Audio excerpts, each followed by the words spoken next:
seconds, sending the Centaur into a circular orbit.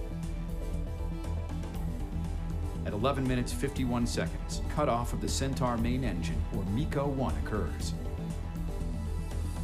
The Centaur main engine is restarted for a second burn at 22 minutes 25 seconds, placing Centaur on its path to spacecraft separation.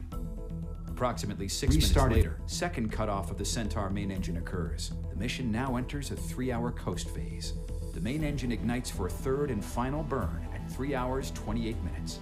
At 3 hours 30 minutes, the final main engine cutoff occurs. 3 hours 32 minutes 49 seconds into flight, Centaur releases the United States Air Force AEHF-4 on its mission to provide communications to high-priority military users on the ground, at sea, and in the air.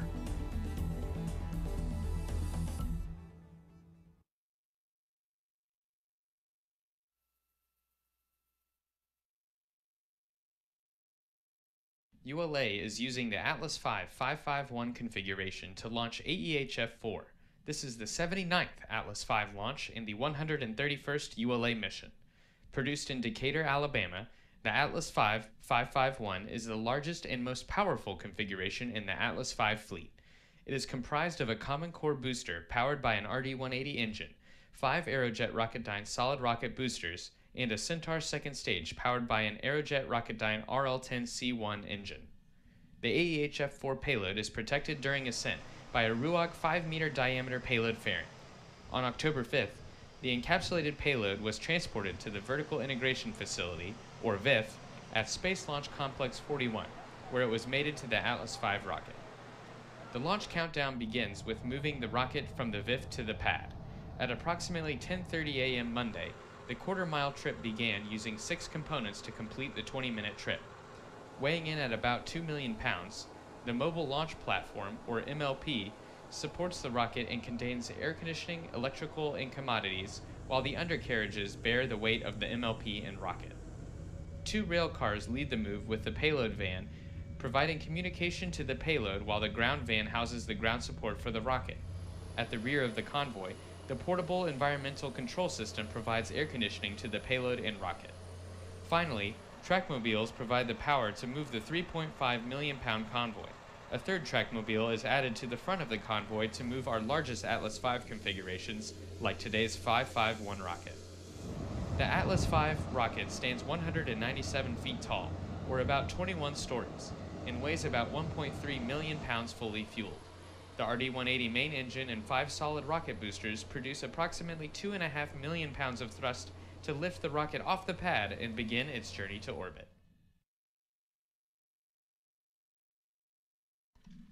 As I mentioned earlier, Atlas V is launching the 4th satellite in the Air Force's Advanced EHF Constellation.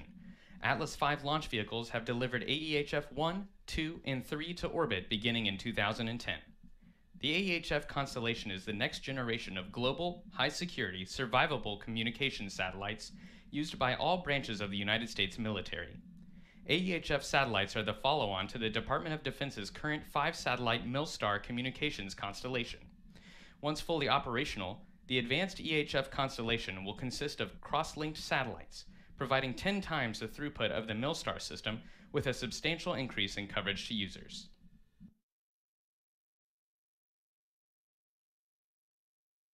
This morning's mission has a number of exciting milestones. We will begin by hearing from the commander of the 45th Space Wing, Brigadier General Chess, to discuss ULA's 50th launch for the United States Air Force. Then, Major Matthew Getz will be joining me to dive into the capabilities AEHF will provide.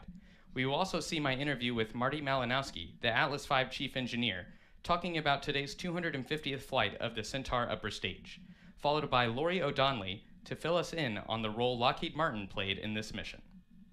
Stay tuned after Main Engine Start 2, because Major Getz and I will be returning to host a game of trivia on Twitter, featuring questions about ULA launch history.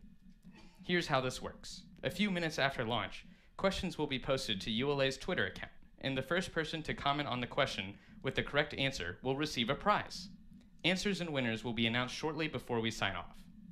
Following today's broadcast, check out ULA's new live launch updates blog at ulalaunch.com, where you will find official and timely information regarding the AEHF-4 mission.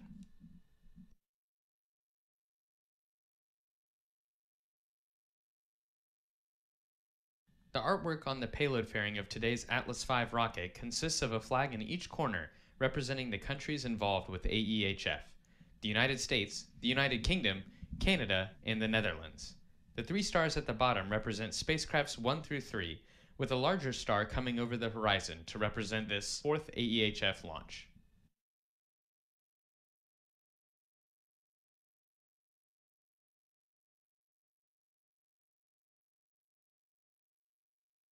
This morning's flight is dedicated in memory of our colleague, friend, and patriot, Fred Smeagol. Fred, an accomplished engineer, was an amazing logical thinker. He had a significant depth of knowledge in many areas, including avionics packaging, stress, dynamics, and how to test anything. Fred was well known and greatly trusted in the customer community, a testament to his knowledge, but more importantly, to his character. Fred was a caring, happy, fun, and humorous individual, dedicated to his career and especially his family and friends. He used his artistic ability to volunteer for ULA events and had a booming laugh that could brighten the entire team. Well respected and loved across ULA, Fred was always willing to lend a hand or teach someone something new. Fred loved launching rockets and was the consummate rocket scientist, and he will be missed across the launch community where he left an amazing legacy.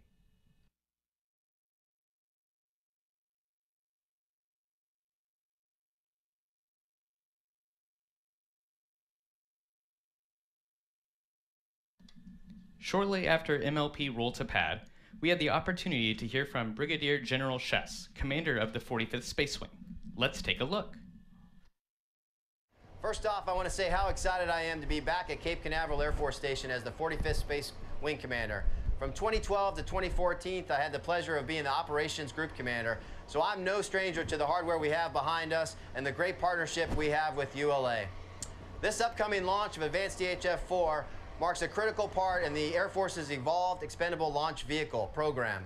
ULA has been a great part of that program that's had 100 launches to date, but this is the 50th launch for ULA, and this brings an incredible partnership together to be able to bring national security space to the warfighter downrange, and that's what Advanced EHF-4 does for us. It brings protected military satellite communications to the warfighter, and we need that, and this is a great partnership. So with that, I'd like to say thanks to ULA for their partnership with us. Thanks to the 45th Space Wing for the commitment and dedication to assured access to space, because we know control of the battlefield begins right here.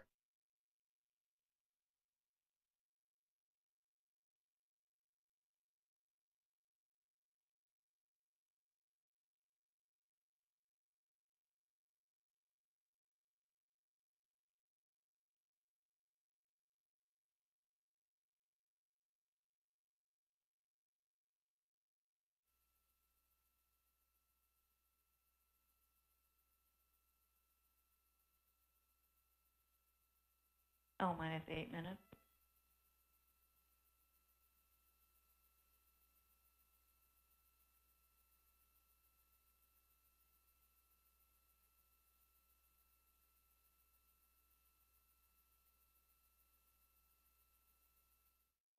We remain in the planned 15-minute built-in hold as we continue to prepare for liftoff. In a few moments, launch conductor Ed Kidda will pull the launch team for the final go to pick up the countdown. 29 engineers and managers will be pulled for system status and readiness to proceed with the launch. This is the final status check before launch for all Atlas vehicle systems, ground systems, the spacecraft, and the U.S. Air Force Eastern Range. The readiness poll includes hydraulics, pad water deluge system, electrical systems, pneumatics, propulsion, flight control, and propellants. Let's listen in as launch conductor Ed Kidda performs the final polling of the team. -7 minutes. Status check to proceed with terminal count. Atlas systems, propulsion. Go. Hydraulics. Go. Pneumatics. Go. LO2. Go. Water. Go. Centaur systems, propulsion. Go. Pneumatics. Go. LO2. Go. LH2. Go. HASGAS. Go. Electrical systems, airborne. Go. Ground. Go. Facility. Go. RFFTS. Go. Flight control. Go. GCQ. Go. Operations support. Go. COM. Go. Umbilicals. Go. ECS. Go. Redline Monitor, Go. Quality, Go. Op Safety Manager, Go. ULA Safety Officer, Go. Vehicle System Engineer, Go. Anomaly Chief, Go. Range Coordinator, Clear to proceed. Launch Director, LD is go. The launch vehicle is ready to launch. Mission Director. This is the mission director. You have permission to launch. Proceeding with the count. ALC, verify T0 is set for 04:15 Zulu. Verified.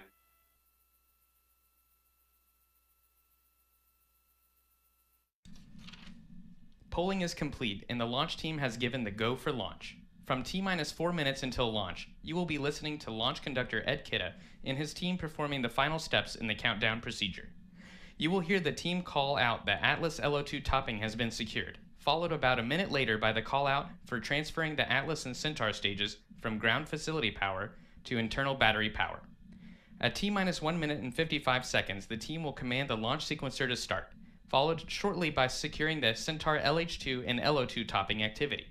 At T-minus 1 minute and 40 seconds, the team will command the flight control system to launch enable and arm the flight termination system. In the final minute, the Atlas tanks will be verified at flight pressures, followed by verification of Centaur tank pressures. A final status check of Atlas, Centaur, and AEHF-4 readiness is conducted at T-minus 25 seconds. At T-minus 3 seconds, the RD-180 engine will roar to life. After liftoff, you'll hear the voice of Patrick Moore providing launch vehicle ascent data.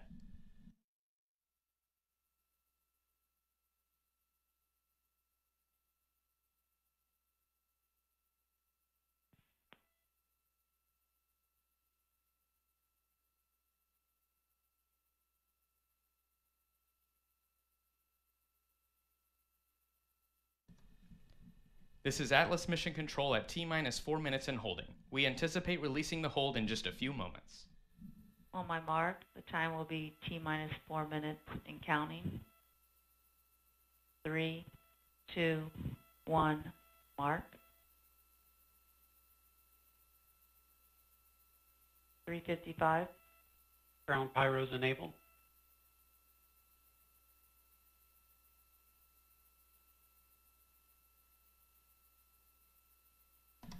The countdown clock has resumed and we are go for launch at 12:15 a.m. Eastern.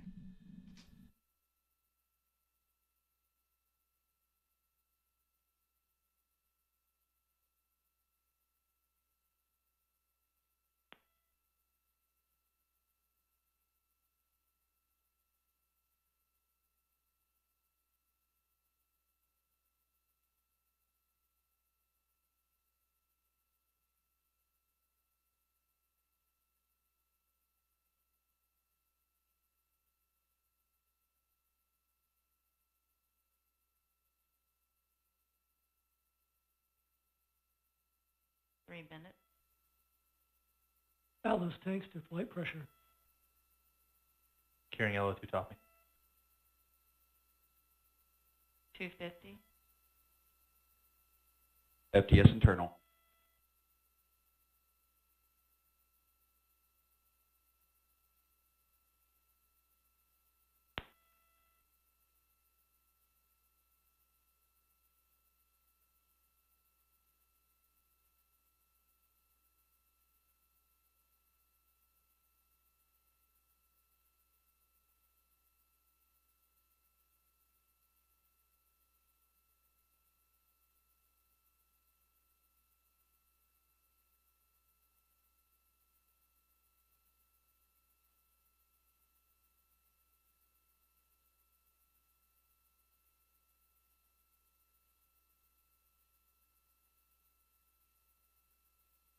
$159.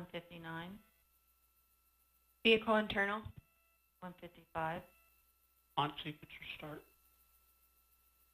$150. Securing Centaur LH2. Securing Centaur LO2. $140. Launch enabled. $137.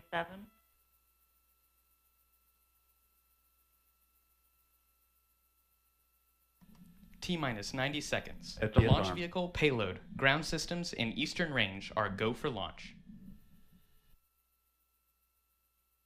120. OCU's armed. SVF count started. 115, Reduce ECS for launch. Roger. 110, Vent valves locked.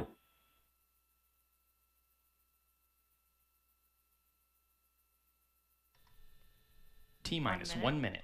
Rock, report range status. Range green.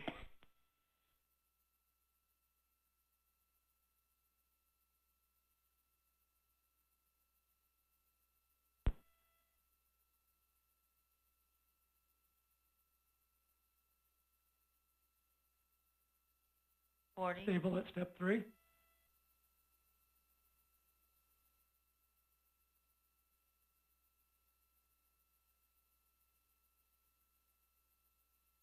$28, ECS reduced for launch.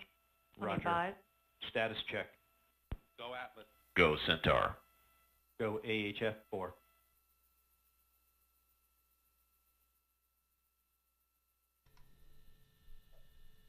T-minus T-minus. 10, 9, 8, 7, 6, 5, 4, 3.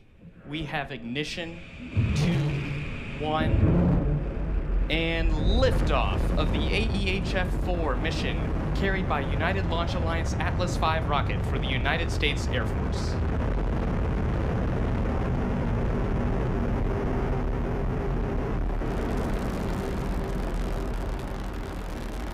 Now 20 seconds into flight. P is going to close loop control. You are hearing the voice of Patrick Moore providing launch Now vehicle passing ascent 30 data. seconds into flight.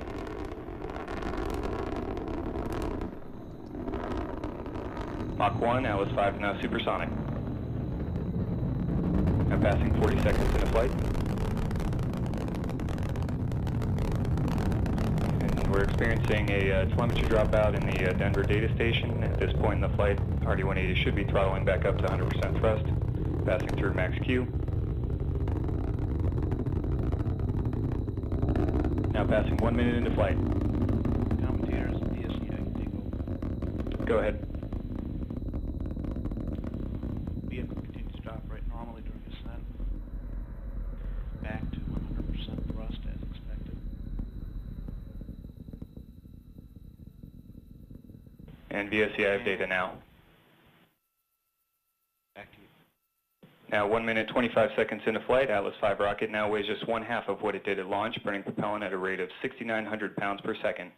Now 1 minute 34 seconds into flight. And we have burnout on all 5 SRBs. RD-180 throttling back up to full thrust, 1 minute 45 seconds into flight. 1 minute 50 seconds in. And we have jettison of all 5 solid rocket boosters.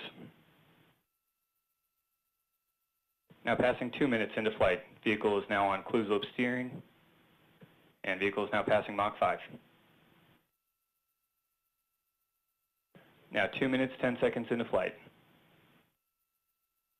RD-180 pump speeds and injector pressures look good in the full thrust mode.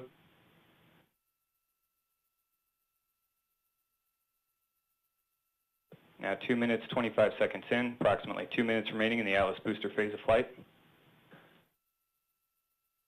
Launch vehicle is now 42 miles in altitude, 81 miles downrange distance, traveling at 5,800 miles per hour. 2 minutes 40 seconds into flight. And RD-180 is now throttling to maintain a 2.5G acceleration limit. Engine response and vehicle acceleration response looks good.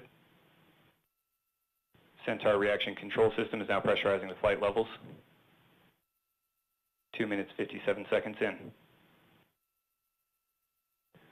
Now 3 minutes into flight. Atlas V is now 63 miles in altitude, 137 miles downrange distance, traveling at 7,500 miles per hour. And pump speeds and injector pressures on the RD-180 look good as they're throttling to maintain that 2.5G acceleration limit.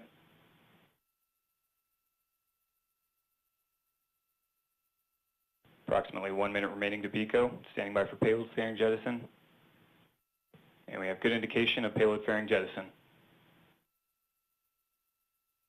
And we have CFLR jettison. Now 3 minutes, 40 seconds into flight. Vehicle now throttling to 95% thrust.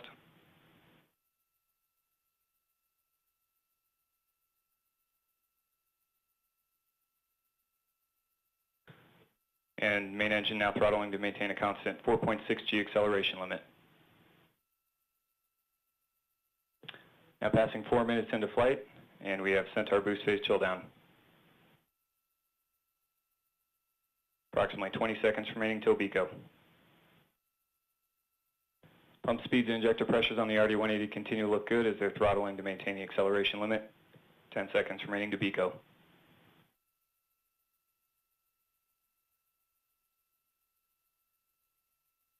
Standing by for BECO. And we have BECO booster engine cutoff, standing by for stage separation. And we have good indication of stage separation. We have pre-start on the RL-10, standing by for ignition. And we have ignition on the RL-10. Chamber pressure looks good. Vehicle body rate response looks good. This is the first burn of today's mission. This first burn should last approximately 6 minutes. RL-10 appears to be performing well. Chamber pressure looks good. Vehicle body rates also looking good.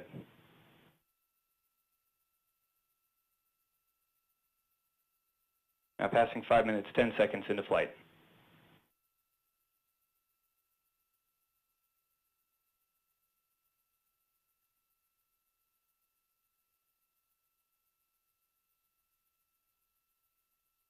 And 5 minutes, 25 seconds into flight. This is Atlas Mission Control at T plus 5.5 minutes. Patrick Moore just confirmed the successful completion of the early phase of today's flight, and all systems continue to operate nominally. The mission is currently in the first of 2 Centaur engine burns. Our next event, Centaur main engine cutoff, will occur in approximately 7 minutes.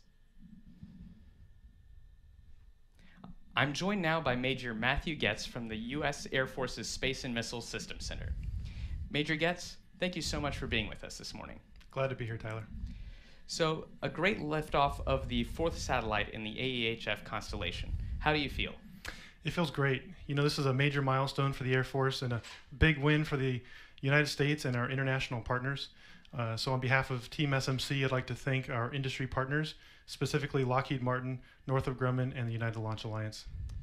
Now, I mentioned earlier when we were looking at the Payload fairing logo, a few of the international partners. Who are they and what do they do? So we currently have 3 international partners on the program, the United Kingdom, the Netherlands, and Canada. And we're currently in negotiations with Australia's Department of Defense so that we can onboard them as a 4th. In line with the Secretary of Defense and his guidance, the Air Force is actively working to build more partnerships with our allies around the world. This really improves interoperability and makes us a more lethal combined fighting force. That's certainly a lot of capability, and I touched on that earlier in the broadcast.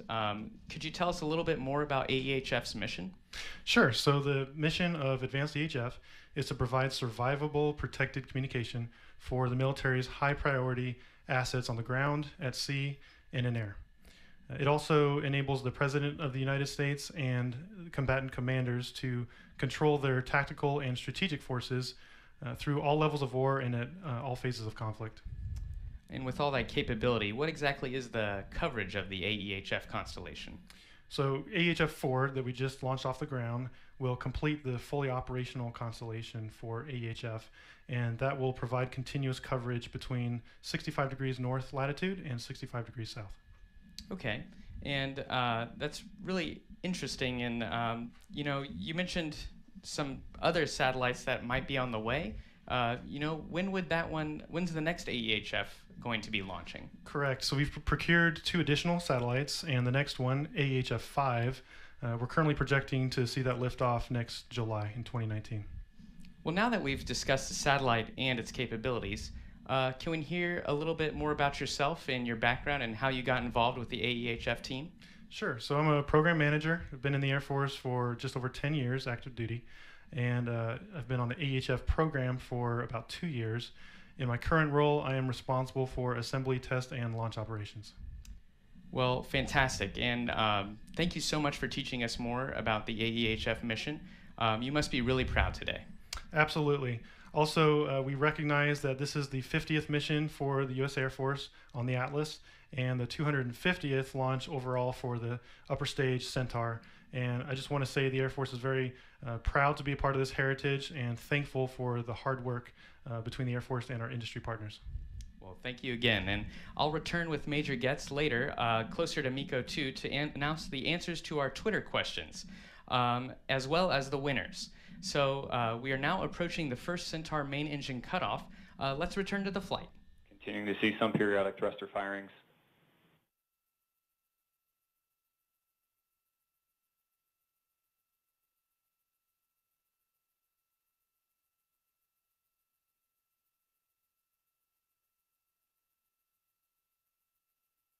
Now passing 9 minutes, 30 seconds into flight.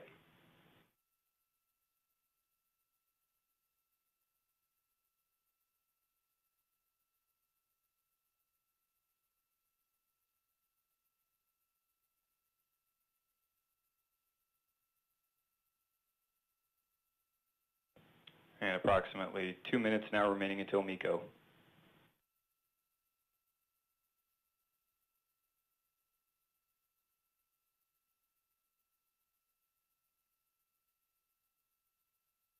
And Centaur propellant utilization system continuing to control MR as expected.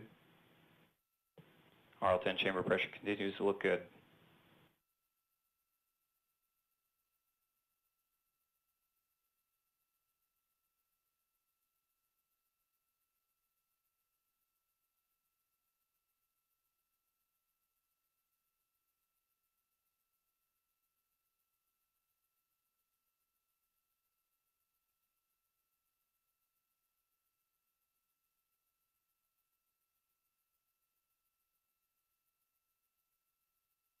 And just over 1 minute now remaining until MECO.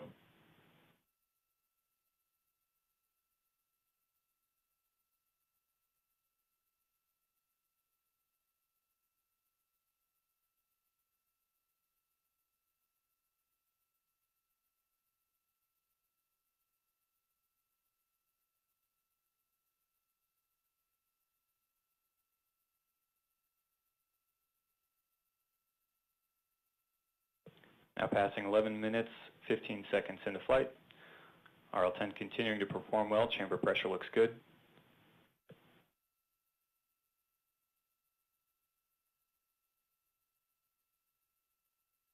Now 11 minutes, 30 seconds into flight, and we have IIP vanish. Launch vehicle is now orbital.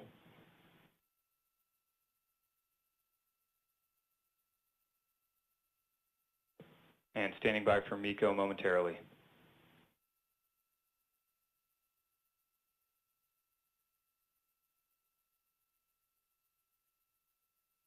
And we have MECO, main engine cutoff.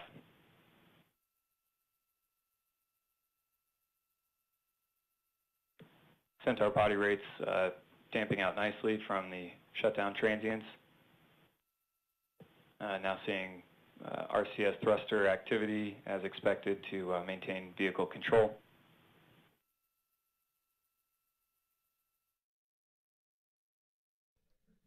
This is Atlas Mission Control at T plus 12 minutes, 22 seconds and counting. Patrick Moore just confirmed the first Centaur main engine cutoff. Our next event, main engine burn number 2, will occur in approximately 10 minutes. And Centaur is now turning to the MES 2 attitude as expected.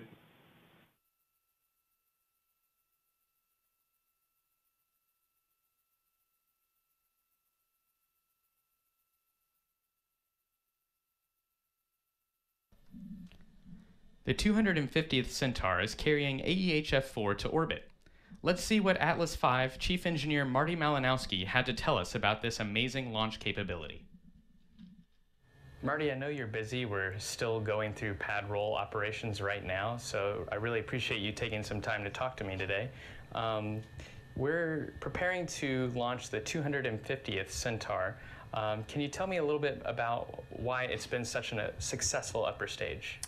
Well, Centaur, being fueled by oxygen or hydrogen, is the best mass fraction in the business as far as upper stages go, and with the high ISP of the RL10 engine, that's kind of think of that as your fuel economy. So you're able to burn that propellant in a very efficient manner, and to date there are no other upper stages out there that can match it. So you mentioned the liquid hydrogen and liquid oxygen. So what kind of steps do we go through on day of launch to fill up the engine? Today, right now, we're tanking RP1, but tomorrow as we get into the launch countdown, we'll start tanking of the fuel. Fuel, of course, is only like 40 degrees above absolute zero, so very, very cold when we talk about cryogenic propellants. As a trajectory engineer, I can really appreciate that the Centaur has the ability to do multiple engine restarts throughout a mission. What about the Centaur allows this to be possible? Well, the RL-10 engine, being an expander cycle engine, basically gets its power from the boiling of the liquid hydrogen once it comes in contact with the fuel chamber, and the heat in the chamber basically turns into steam that turns a turbine. So it's kind of got its own built-in power source, and as far as ignition, it's an electrical spark type ignition, so the stage can be multiple times.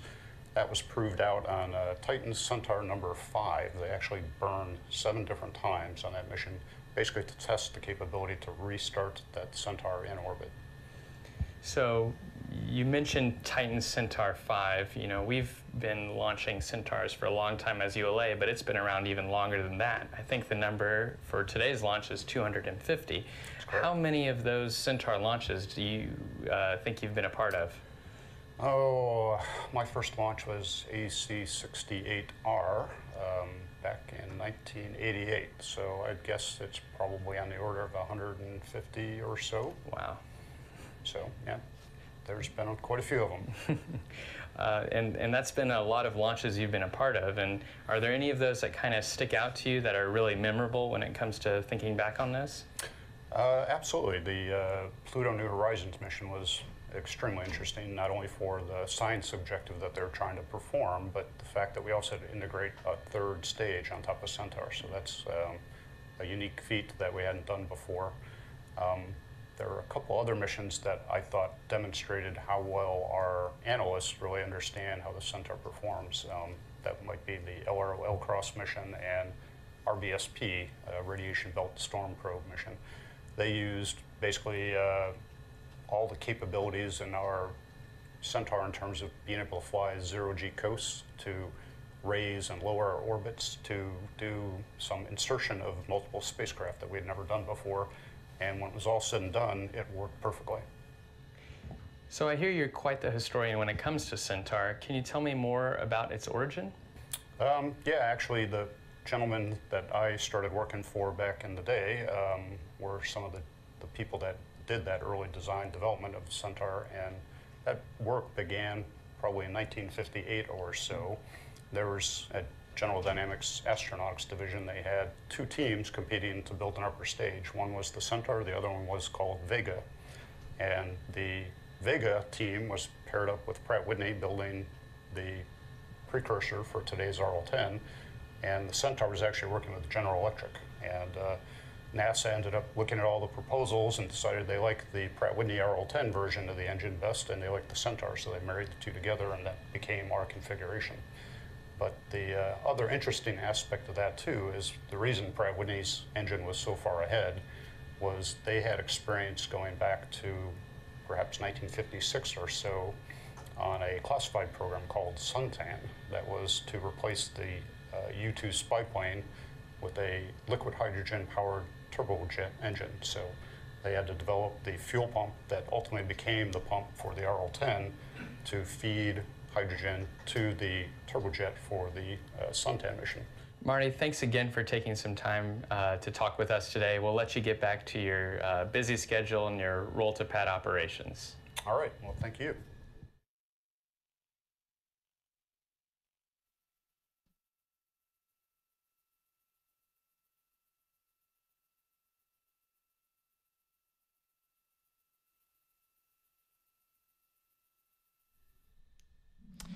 I'm joined now by Lori O'Donnelly from Lockheed Martin Communications. Lori, thanks so much for being here. Pleasure to be here. So we talked a little bit earlier about the artwork and the international partners. Can you tell me who are the industry partners? How many are there and who are they? Sure. So there's 3 major partners for this advanced EHF mission: the Air Force, Northrop Grumman, and of course, Lockheed Martin. So the Air Force is Lockheed Martin's customer, and we're fortunate to work these really exciting missions with SMC, and we work really closely with the Air Force as a customer. Northrop Grumman is the payload provider, and Lockheed Martin, we develop and build the satellite and the ground system out of our Sunnyvale, California campus. So all of us together, and then of course you saw ULA, they put the satellite into orbit on the Atlas V rocket.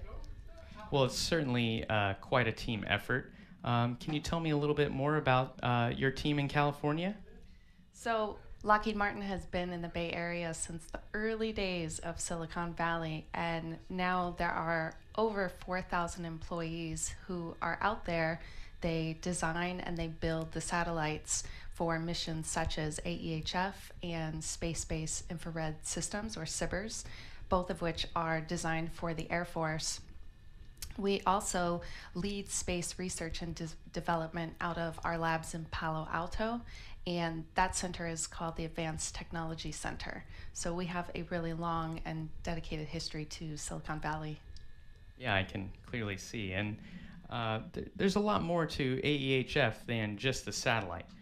Can you tell us a little bit about the ground systems that support it? Sure. So we're obviously all excited about the launch that just took place, and for good reason, but we also know that every satellite system needs an integrated ground system to keep it running. So Lockheed Martin, we build the mission control ground system out of our Sunnyvale, California campus, and that mission control ground segment is part of what really keeps the AEHF network running. So that segment controls mission planning and command and control. So it's a key part of that network. And there's certainly a lot of capability with AEHF that we can all look forward to. I know there's a lot of connections to a heritage constellation named Milstar.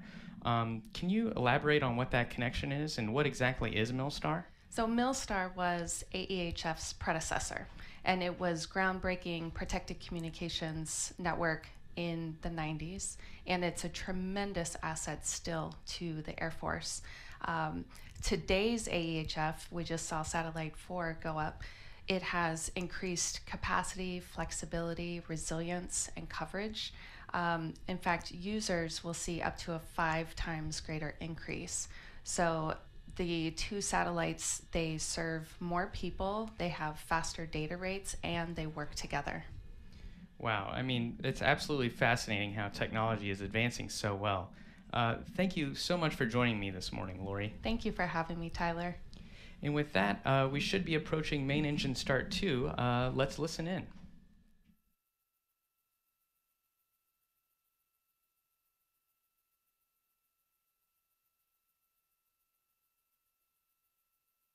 We have LOX pre-start on the RL-10, now standing by for ignition.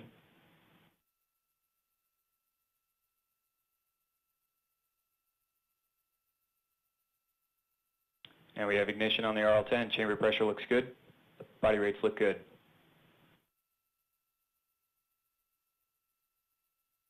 And propellant utilization system has gone to closed loop control. System response looks good. Chamber pressure continues to look good on the RL-10. Vehicle body rates remain stable. This burn should last approximately 5 minutes, 54 seconds. Now passing 23 minutes into flight.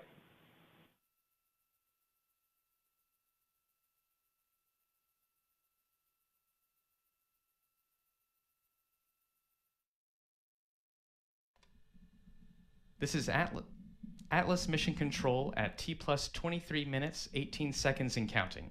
We just heard confirmation of the second main engine start. Main engine cutoff 2 is planned to occur in approximately 5 minutes.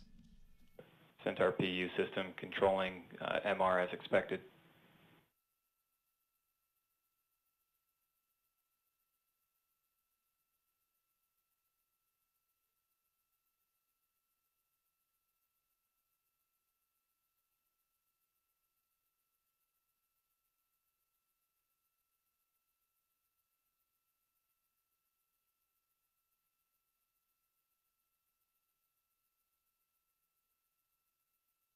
Now passing 24 minutes into flight. Centaur continuing to perform well in the second burn. And just over 4 minutes now remaining.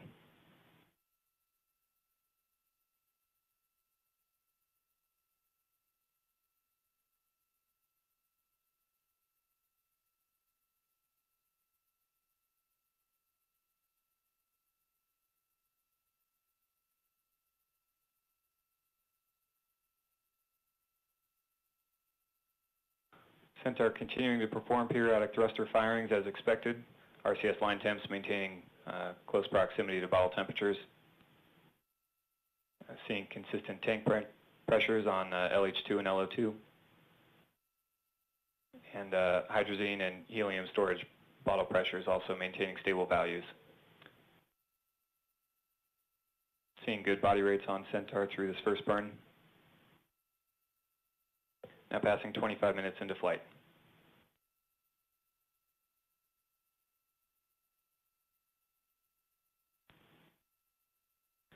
And just over 3 minutes now remaining until MECO 2.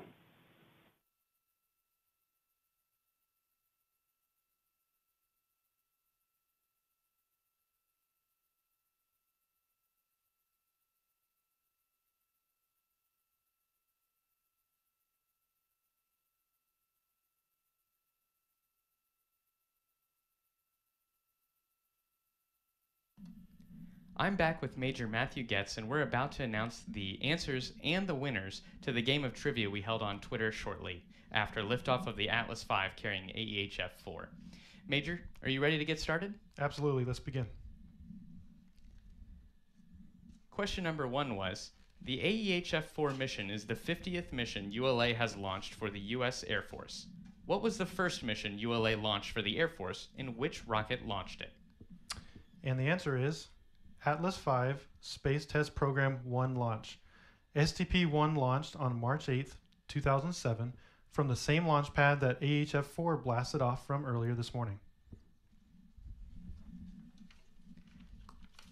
Question number 2 was, tonight's AEHF-4 mission was the 250th flight of the Centaur upper stage. When was the first Centaur flight on top of an Atlas rocket? And the answer is 1962. Congratulations to Jack 203. Question number 3 was, over ULA's 50 launches for the U.S. Air Force, for which satellite family has ULA launched the most missions? Here's a hint. It's the only satellite family to launch on all 3 of ULA's rocket families. The answer is GPS, Global Positioning System. In number 4, question, how over its 250 flights, Centaur has given a boost to many exploration missions. Which planets in our solar system have Centaur missions explored? The answer is Mercury, Venus, Earth, Mars, Jupiter, Saturn, Uranus, and Neptune.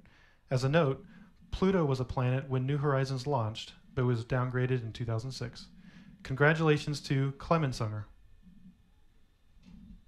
What a great game of trivia. I always love playing trivia. Thanks so much for helping me out, Major, helping me announce those winners, and thanks to all of our followers who participated in tonight's trivia game. Thanks for having me. This was fun.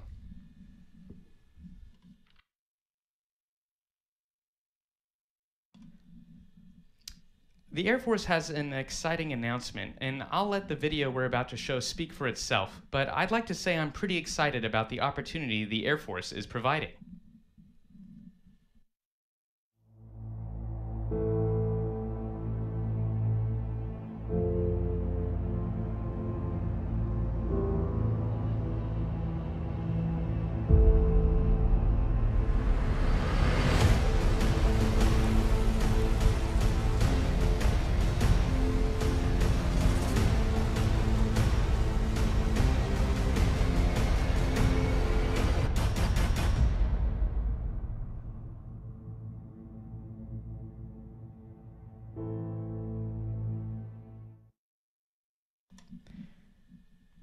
And we're now approaching main engine cutoff 2.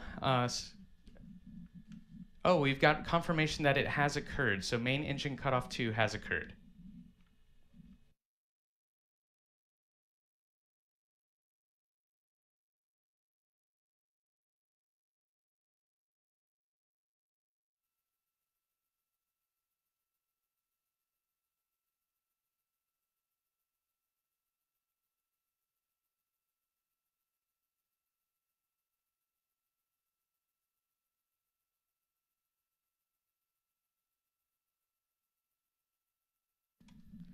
I'd like to thank Patrick Moore for his support of today's coverage. We'd like to thank everyone for tuning in, and if you'd like more additional live updates of today's mission, please go to ulalaunch.com for live blog updates about separation of AEHF-4 and continuing events from today's flight. On behalf of the entire team here, I'd like to just say thank you, and we'll finish with a live, another look at today's liftoff, which occurred at 12:15 a.m. Eastern. I'm Tyler Strickland, and on behalf of the entire launch team, thank you for joining us, and have a great day.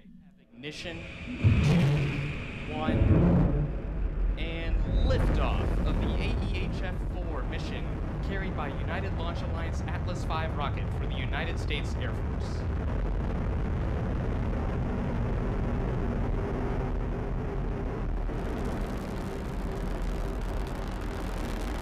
Now 20 seconds into flight. He's gone close with control. You are hearing the voice of Patrick Moore providing launch Now vehicle passing 30 seconds into flight.